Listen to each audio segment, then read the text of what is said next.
ఫిషర్స్తో చాలా మంది ఇబ్బంది పడుతూ ఉంటారు కదా sir. So right. Main problem ఎక్కడ స్టార్ట్ అవుతుంది అండ్ హోమియోపతిలో దీనికి ఎలాంటి చికిత్స ఉంది?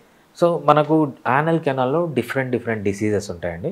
దాంట్లో మనకు మెయిన్‌గా వచ్చే డిసీజెస్ ఏంటంటే పైల్స్, ఫిషర్స్, ఫిస్టులా అంటామన్నమాట. అవును. ఫిస్టులా కాంబినేషన్‌లోనే ఎక్కువగా వింటూ ఉంటాం. యాహ్! అవును. దీంట్లో వింటూ ఉంటాం. సో చాలామంది చేసే తప్పేంటంటే వాళ్ళకున్న యానల్ కెనాల్‌లో కొన్ని సింప్టమ్స్ ఉంటాయి. ఆ సింప్టమ్స్ తీసుకొని ఇంటర్నెట్‌లో కొట్టడం, దానికి వచ్చిన వీడియోలు ఇవన్నీ ఫాల్స్‌గా ఏది పడితే అది చూసి ఓకే. ఓన్‌గా ట్రీట్మెంట్ తీసుకొని ఉన్నదాన్ని ఇంకా కాంప్లికేట్ చేసుకుంటారనమాట. ఎవరికి ఓన్ వాళ్ళు self doctors right. Yeah! So అలా చేయకుండా మనం అది పైల్సా, ఫియర్సా, ఫిస్టులానా అని ఫస్ట్ డయాగ్నోస్ చేసి ట్రీట్మెంట్ తీసుకోవడం అనేది చాలా ఇంపార్టెంట్. మనం ఇప్పుడు ఫిషర్‌కి వచ్చినప్పుడు ఫిషర్ అంటే ఏంటి అని మనం క్లియర్‌గా తెలుసుకుందాం. సో మన యానల్ కెనాల్ ఉంటుంది కదా! యానల్ కెనాల్‌లో lower part of the anal కెనాల్‌లో ఏంటంటే రిచ్ నర్వ్ సప్లై అనేది ఉంటుందన్నమాట. ఈ యానల్‌కి కెనాల్ చుట్టూ మనకు బయట స్కిన్ ఎట్లుంటుందో లోపల కూడా స్కిన్ ఉంటుందన్నమాట. ఎప్పుడైతే ఆ స్కిన్ అనేది కట్ అయిపోతుందో, కట్ అయినప్పుడు ఏమవుతుందంటే సివియర్ పెయిన్ అనేది వస్తుంది. ఎందుకు సివియర్ పెయిన్ వస్తుంది అంటే అక్కడ చాలా నర్వ్ సప్లై ఉంటుందన్నమాట. Lower part of the anal కెనాల్‌లో ఫుల్ నర్వ్ సప్లై ఉంటుంది బట్ ఏ కాబట్టి రీజన్ వల్ల కట్ అవుతుంది? యాహ్! దానికి చాలా రీజన్స్ ఉన్నాయండి. సో రీజన్స్ మనము డిఫరెంట్ రీజన్స్ చెప్పుకున్నట్టు ఫస్ట్ మెయిన్ రీజన్ వచ్చి కాన్‌స్టిపేషన్. Constipation okay. అంటే మోషన్ గట్టిగా రావడం. మోషన్ గట్టిగా వచ్చినప్పుడు అది కట్ అయ్యే ఛాన్స్ ఉంటుందన్నమాట. ఇంకో రీజన్ ఏంటంటే ఫ్రీక్వెంట్ డయేరియా. కొంతమందికి చూడండి ఎప్పుడు లూజ్ మోషన్స్ అవుతుంటాయి. మల్టిపుల్ టైమ్స్ మోషన్ అయినప్పుడు కూడా ఏంటంటే అక్కడ లోపల స్కిన్ అనేది సో మ్యూకస్ మెంబ్రేన్ అంటాము. అది కట్ అయిపోయి పెయిన్, బ్లీడింగ్ వచ్చే ఛాన్స్ ఉంటుందన్నమాట. లూజ్ మోషన్సే కాకుండా కొంతమంది ఏం చెప్తూ ఉంటారంటే ఎప్పుడు చూసినా కడుపు నొప్పి ఉంటుంది వాళ్ళకి. ఈ కడుపు నొప్పి కంటిన్యూస్‌గా ట్రీట్మెంట్ లేకుండా సో ఏ రీజన్ అన్నా ఉండొచ్చు. సో లేకపోతే కాన్స్ డిసీజ్ గాని డిఫరెంట్ టైప్స్ ఆఫ్ డిసీజెస్ ఉన్నాయి. ఆ డిసీజెస్‌లో కూడా ఏంటంటే ఎప్పుడు అక్కడ కట్ అయ్యి బ్లీడింగ్ వస్తుందన్నమాట. దాన్ని మనము ఫిషర్ అంటాం. ఫిషర్‌ని, పైల్స్‌ని ఎలా గుర్తుపట్టాలంటే ఫిషర్ అప్పుడు ఏమవుతుందంటే బ్లడ్ అనేది మోషన్‌కి అంటుకొని బ్లడ్ బయటకొస్తుంది. పైల్స్‌లో ఏమవుతుందంటే మోషన్ అనేది డ్రాప్ పడుతుంది. సో ఆ బ్లీడింగ్ ఎక్కువ ఉంటుంది. పైల్స్‌లో బ్లీడింగ్ తక్కువ ఉంటుంది. పెయిన్ ఎక్కువ ఉంటుందన్నమాట. సో దాన్ని మనము ఫిషర్ అని కనిపెట్టొచ్చు. ఫిషర్‌లో మళ్ళీ 2 రకాలు ఉంటాయి. ఫిషర్‌లో అక్యూట్ ఫిషర్ అంటాం, క్రానిక్ ఫిషర్ అంటాం. అక్యూట్ ఫిషర్ అంటే ఏంటంటే ఈ ఫిషర్ అనేది స్టార్ట్ అయ్యి మనకు 6 వీక్స్ లోపలైతే అక్యూట్ ఫిషర్ అంటాం. 6 వీక్స్ అంటే 1.5 నెల దాటిన తర్వాత దాన్ని క్రానిక్ ఫిషర్ అంటామన్నమాట. క్రానిక్ ఫిషర్‌లో ఎలా ఉంటుందంటే ఆ వూండ్ అనేది చాలా వైడ్‌గా ఉంటుంది. చాలా డీప్‌గా ఉంటుందన్నమాట. ఓకే. అది క్యూర్ చేయడానికి టైం పడుతది. అక్యూట్ ఫిషర్ అనేది చాలా నారోగా ఉంటది. అంత డీప్‌గా ఉండదన్నమాట. షాలోగా ఉంటది. సో అది క్యూర్ చేయడానికి చాలా ఈజీ అవుతుందన్నమాట. సో అది అక్యూట్ ఫిషర్‌కి, క్రానిక్ ఫిషర్‌కి మెయిన్ డిఫరెన్స్. ఇంకా మనము ట్రీట్మెంట్‌కి వచ్చేటప్పటికి ఏంటంటే చాలా మంచి మెడిసిన్స్ ఉంటాయి హోమియోపతిలో. సో అది ఎంత సివియర్ పెయిన్ అన్నా కొంతమంది ఎలా డిస్క్రైబ్ చేస్తారంటే సార్ నాకిప్పుడు ఆ పెయిన్ తట్టుకోలేక చనిపోవాలనిపిస్తుంది. ఆత్మహత్య చేసుకో అంత పెయిన్ ఉంది అని సివియర్ బాధలో ఉంటారనమాట చాలామంది. ఓకే. అటువంటి వాళ్ళకి కూడా హోమియోపతి చాలా ఎక్సలెంట్‌గా పనిచేస్తుంది. ఇమ్మీడియేట్‌గా పెయిన్ తగ్గించే ఛాన్స్ ఉంటుంది. సో మీరు ఆయుర్వేద తీసుకోండి, యునాని తీసుకోండి, సిద్ధ తీసుకోండి. మనం ఇంగ్లీష్ మెడిసిన్ అంటాము, వెస్టర్న్ మెడిసిన్ అంటాము, అలోపతిక్ మెడిసిన్ అంటాము, ఒక గ్యాస్ట్రోఎంట్రాలజిస్ట్ అంటాము, లేకపోతే ఒక కార్పొరేట్ హాస్పిటల్. వీటికంటే కూడా చాలా ఎఫెక్టివ్‌గా హోమియోపతి మెడిసిన్ పనిచేస్తుంది. హోమియోపతి మెడిసిన్ అనేది చాలా సేఫ్. సో వేరే సిస్టమ్ ఆఫ్ మెడిసిన్స్‌లో మనకి ఏముంటుందంటే సైడ్ ఎఫెక్ట్స్ ఉంటాయన్నమాట. హోమియోపతిలో ఒక్క సైడ్ ఎఫెక్ట్ కూడా లేకుండా చాలా బాగా ట్రీట్ చేసుకోవచ్చు.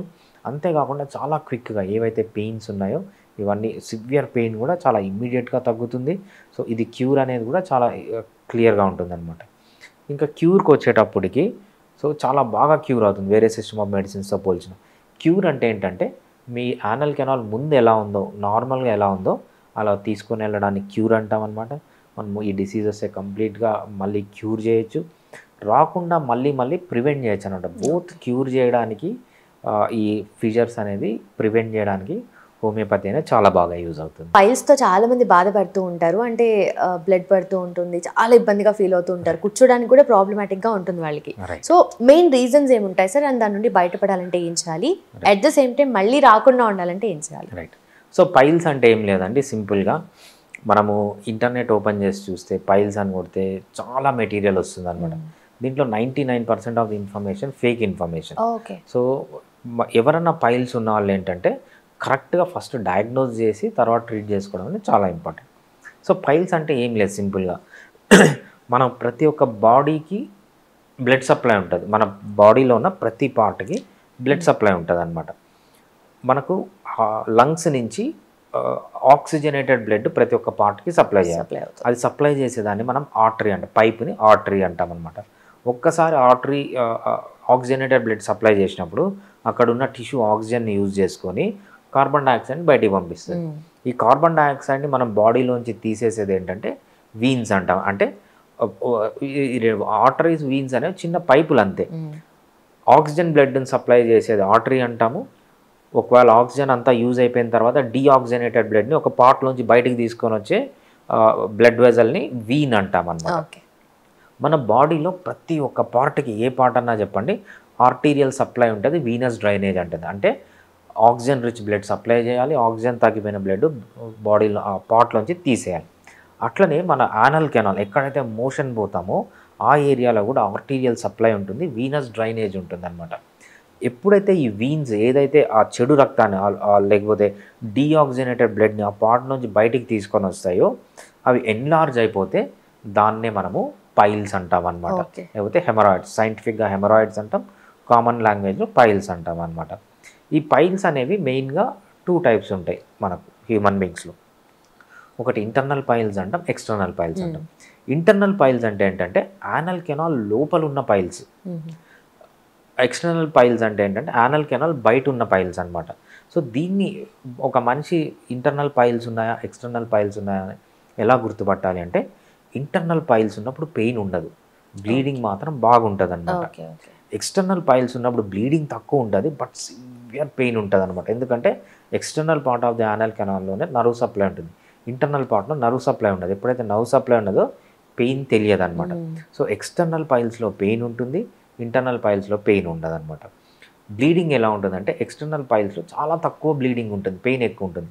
ఇంటర్నల్ పైల్స్లో బ్లీడింగ్ ఎక్కువ ఉంటుంది, పెయిన్ అనేది తక్కువ ఉంటుంది అనమాట. కొంతమందికి జస్ట్ రా సెన్సేషన్ ఉంటుంది అంతే, బట్ బ్లీడింగ్ అనేది ఎక్కువ ఉంటుంది, డ్రాప్స్ బ్లడ్ పడుతుంది అనమాట. అదేవిధంగా ఇంటర్నల్ పైల్స్లో డిఫరెంట్ గ్రేడ్స్ ఉంటాయన్నమాట. First grade, second grade, third grade, fourth grade అని. ఫస్ట్ గ్రేడ్ అంటే ఏంటంటే, first grade of internal piles అనేవి ఇంటర్నల్గా ఉంటే బయటికి కనపడవు, అసలు రావు.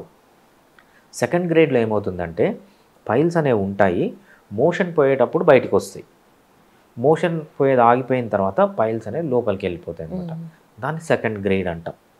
థర్డ్ గ్రేడ్లో ఏమవుతుందంటే పైల్స్ అనేవి మోషన్ పోయేటప్పుడు బయటకు వస్తాయి, బట్ అవంతకవే లోపల పోవు, వీళ్ళు మాన్యువల్గా పుష్ చేస్తారనమాట వేలు. అది థర్డ్ డిగ్రీ పైల్స్ అంటాం అనమాట. ఫోర్త్ డిగ్రీ పైల్స్ అంటే బయటకు వస్తాయి, బట్ పుష్ చేసినా కూడా పోవు అనమాట.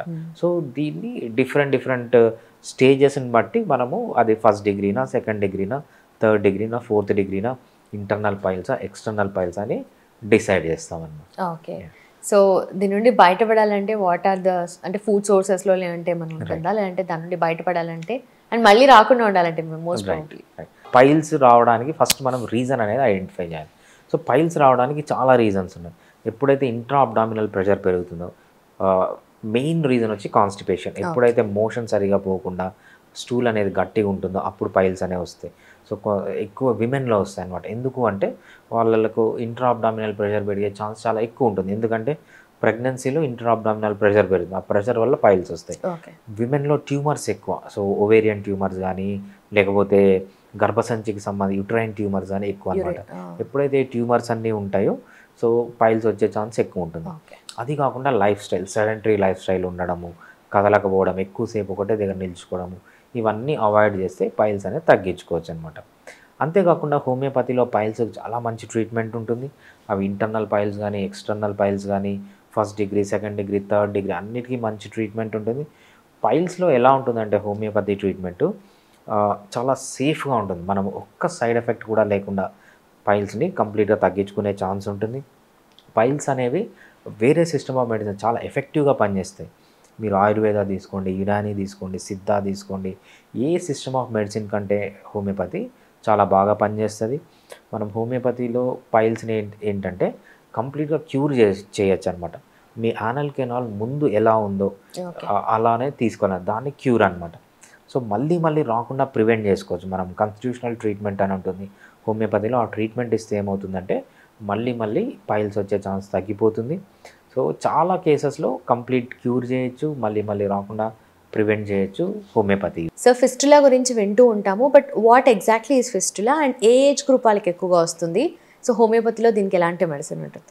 రైట్, చాలామంది చేసే తప్పు ఏంటంటే యానల్ కెనాల్ రీజన్లో, సో ఈ యానల్ కెనాల్ చుట్టూ మనకు డిఫరెంట్ టైప్స్ ఆఫ్ డిసీజెస్ ఉన్నాయన్నమాట. కామన్గా వచ్చి మనము పైల్స్ అంటాము, ఫిషర్స్ అంటాము, ఫిస్టులా అంటాం. సో ఫిస్టులా అనేది కొంతమందికి చాలా సంవత్సరాల నుంచి ఉంటుంది. మా దగ్గరకు వచ్చే కేసెస్ ఎలా ఉంటాయంటే కొన్ని సార్ 20 years నుంచి నాకు ఫిస్టులా ఉంది, మల్టిపుల్ సర్జరీస్ అయిపోయినాయి, మల్టిపుల్ సర్జరీస్ చేసినా కూడా మళ్ళీ వస్తుంది. సో ఈ అలోపతిలో ఏంటంటే ఫిస్టులాకి సర్జరీ తప్ప వేరే ఆప్షన్ లేదనమాట. యాంటీబయాటిక్స్ ఇస్తారు, ఆల్మోస్ట్ 99% పనిచేయవు. అదేవిధంగా సర్జరీ చేస్తారు. సర్జరీ 100 మందికి చేస్తే ఆల్మోస్ట్ 99%కి మళ్ళీ ఫిస్టులా అనేది రిపీట్ అవుతుంది అనమాట. అంత సక్సెస్ రేట్ చాలా తక్కువ ఉంటుంది. బట్ హోమియోపతిలో ఏంటంటే మనం సర్జరీ వరకు పోకుండా చాలా ఎఫెక్టివ్గా, సో అది నిన్న మొన్న వచ్చి ఉండొచ్చు, లేకపోతే 10 సంవత్సరాల నుంచి ఉండొచ్చు, చాలా ఎఫెక్టివ్గా నా దగ్గరికి ఇంతవరకు నేను thousands of fistula cases treat చేశాను. ఏ కేసు ఇంతవరకు సర్జరీకి వెళ్ళలేదు. అంత ఎఫెక్టివ్గా మనం ఫిస్టులాని ట్రీట్ చేయొచ్చు అనమాట. సో ఫిస్టులా అంటే ఏం లేదు, సింపుల్. మన యానల్ కెనాల్ ఇలా ఉంటుంది, యానల్ కెనాల్లోంచి మోషన్ బయటికి రావాలి. ఈ ఫిస్టులా వాళ్ళకి ఏమవుతుందంటే యానల్ కెనాల్లోంచి వచ్చేది కాకుండా ఇంకో ట్రాక్ట్ వస్తుందంట, ఒక చిన్న పైప్ లాగా వచ్చి అది బటక్స్ పైన ఓపెన్ అయ్యి అక్కడి నుంచి కూడా మోషన్ రావడం అనేది స్టార్ట్ అవుతుంది అన్నమాట. దాన్ని మనం ఫిస్టులా అంటాం. సో ఈ ఫిస్టులాలో ఎలా వస్తుంది అనేది డిఫరెంట్ స్టేజెస్ అనేది చాలా ఇంపార్టెంట్ వాళ్ళు తెలుసుకోవడానికి.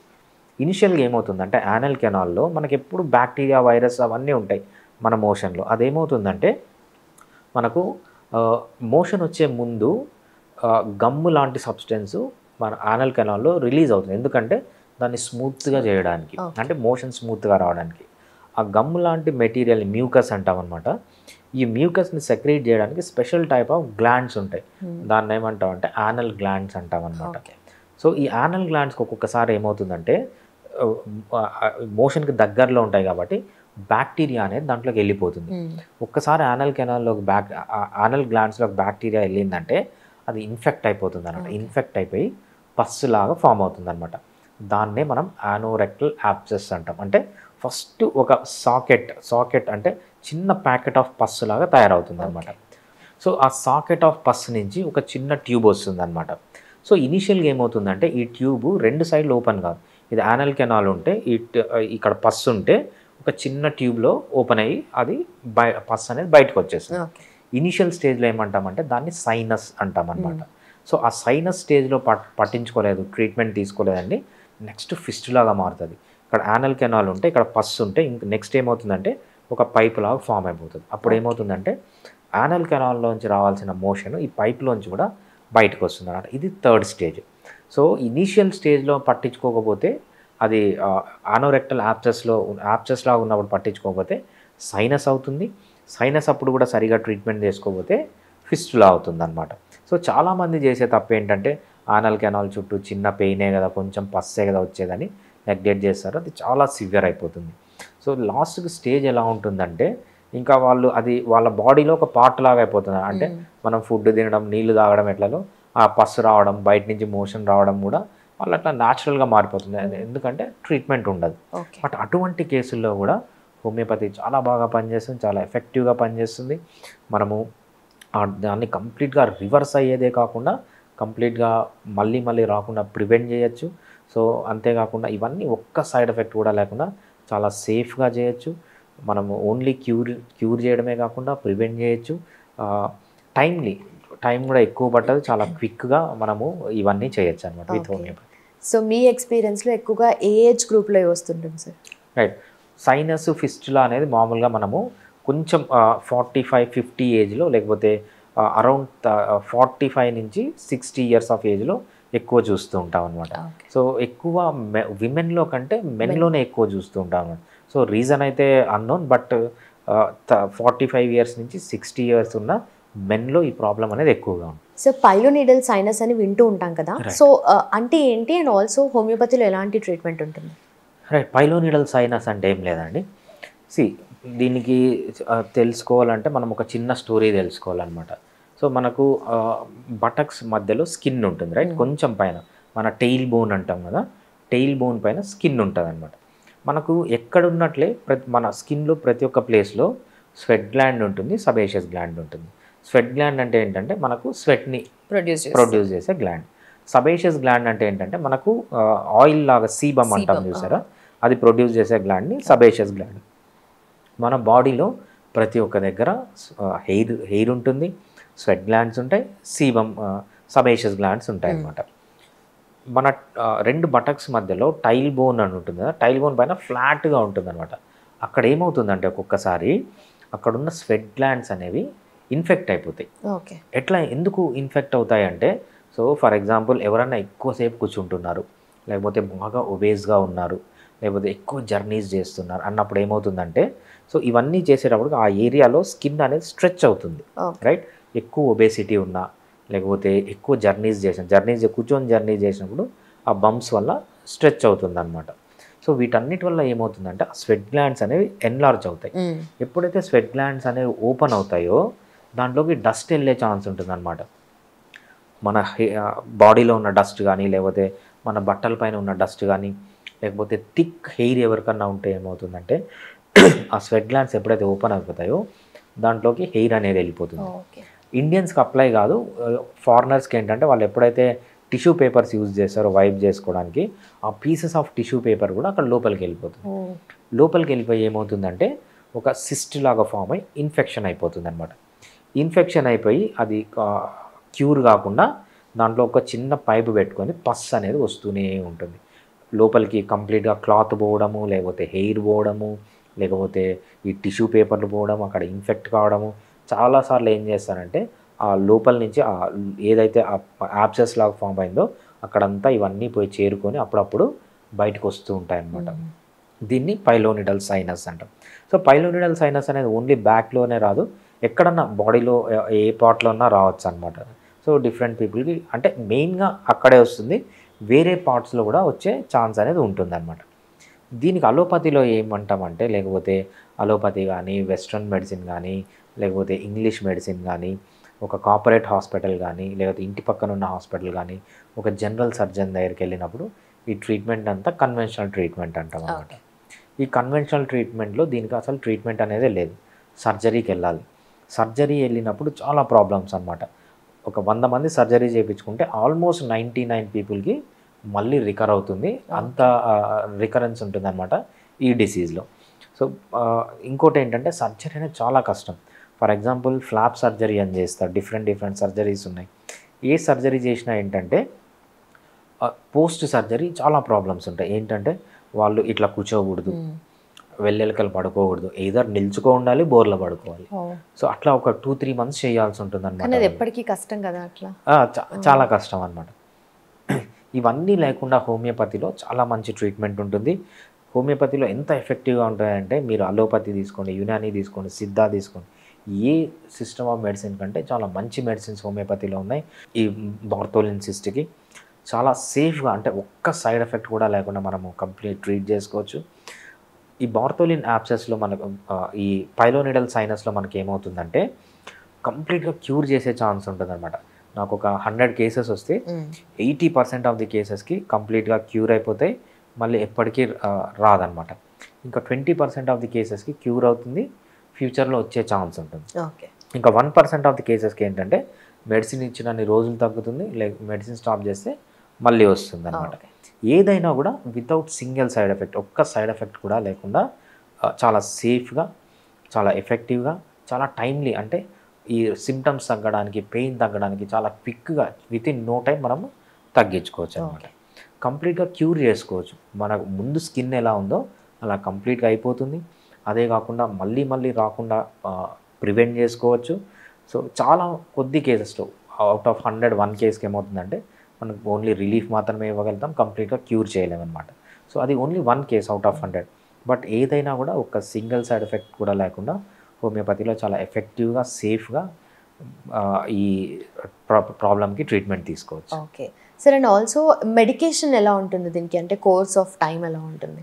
రైట్, అది చాలా ఇంపార్టెంట్ క్వశ్చన్ అండి. మనకు ఈ పైలోనిడల్ సైనస్ అప్పుడు 2 types ఆఫ్ ప్రోటోకాల్స్ ఉంటాయన్నమాట.